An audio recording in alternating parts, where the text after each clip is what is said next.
Hello and welcome to another rant or another therapy session with yours truly and myself. And today I wanted to talk about, we're just on the start of school, and if you have a young child, I think this will resonate with you, hopefully.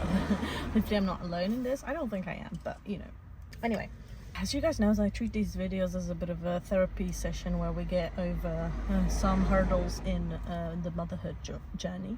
I actually have recorded this particular video already, but I'm doing it again because I was filming the outside of the car instead of me, so we are correcting that right now.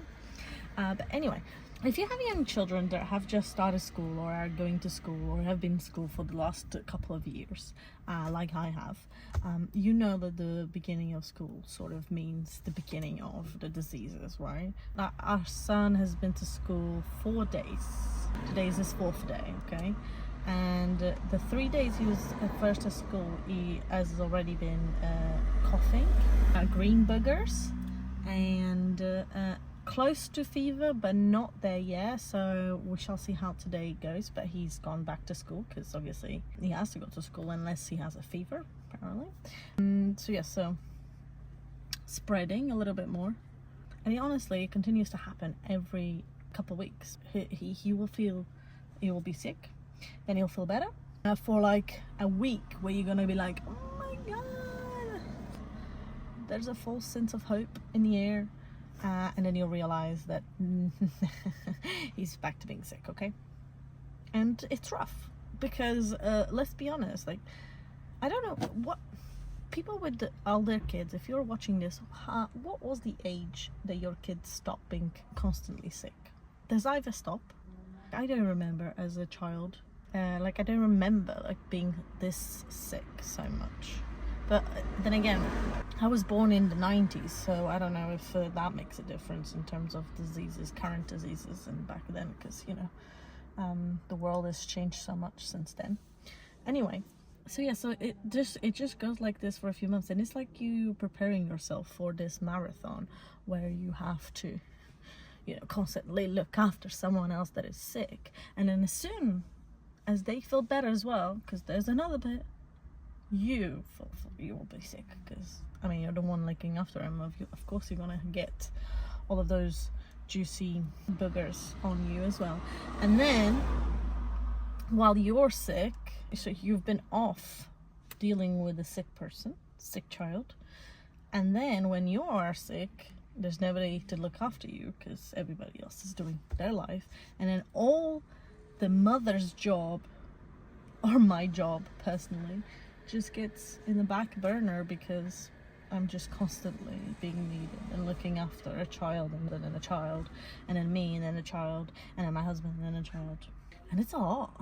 It's a lot for parents to deal with.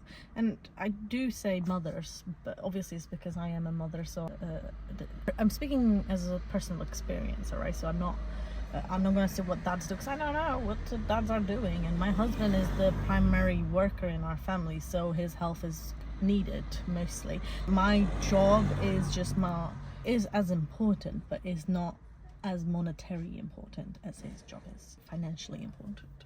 So that's why I talk about mothers' roles in this situation here. Another thing that comes with the beginning of school, which I still don't understand it. I try really hard to get it. I try to get with the program, but it's just really hard for me. Personally, I feel like schools need to be a bit less strict, I think, with children just being children. Because as soon as my son gets home, all of his wildness and all of his energy that build up through the day, that he wasn't able to even let out because he has to sit tight and he has to do things very specific, it explodes in the last 3 hours of the day, because literally we pick him up at 4:30, he's in bed by 7:30. It's literally 3 hours of the day where it's madness, absolute carnage at home.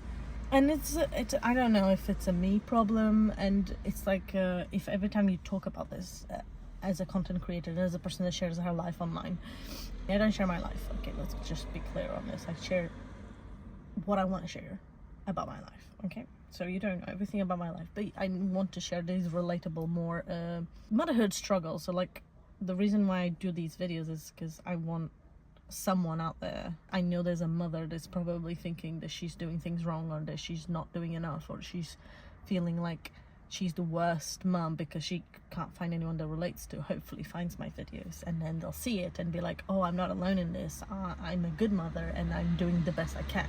Because you are, all of you, you're doing the best you can with what you were given. So make that clear. I like to make this clear in all my videos, by the way. Anyway, but yeah, it's just a lot at the end of the day to deal with this, all of these wiggles. And then if you talk about this online, people will tell you, oh, it's because you feel safe at home, because you're safe space, and so he lets out all of the more wilder behaviors, la la la, and he's at home and he feels like he can do all of these things.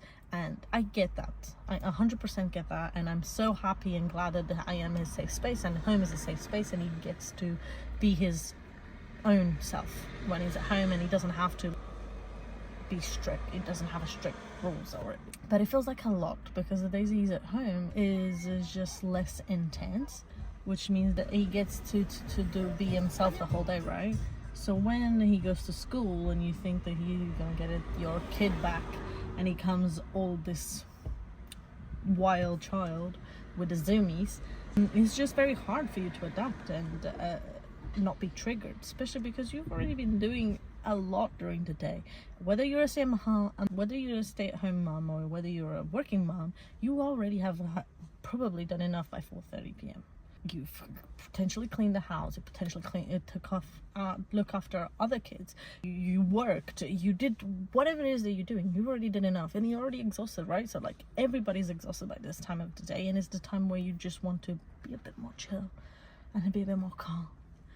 And obviously, when your child is still getting used to the school and it's the first few weeks of the year, there is an adapting curve, and it's hard not to be snappy.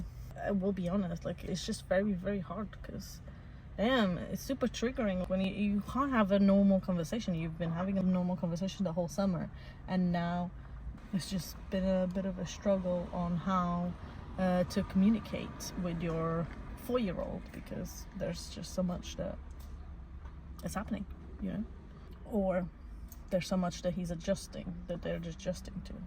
This is an exit. Sorry, there was a car moving and I thought I was blocking them, but this is not really an entrance, so I'm actually in a parking spot, so it's fine. Anyway, all of this to say that it's been a struggle in our family. I don't know if it's been the same with yours, but at least the first month of starting school is quite intense, I'll say. So if you are in the trenches of sick kids, adapting to the new schedule, and end of the day zoomies, and it feels like it's an endless cycle, you're not alone, and you're doing the best you can. If you're snappy sometimes, it's okay, girl, just apologize. Just, you know, like, there is solutions, and you don't beat yourself up for it, is more what I want to say. Do not beat yourself up for it, because you are doing the best you can, and it's not easy to deal with things like this, and you are doing an amazing job. And well, I wish you all a good start of school, and I hope it's going well. And let me know in the comments, how's it going? I would love to chat with you. And if you don't want to just comment, you can always send me a DM on my Instagram. I will link it in the caption. Don't forget to subscribe and like this video, so it gets shown to other mums that maybe need to listen to someone that they relate to. And yeah, thank you for watching. Bye bye.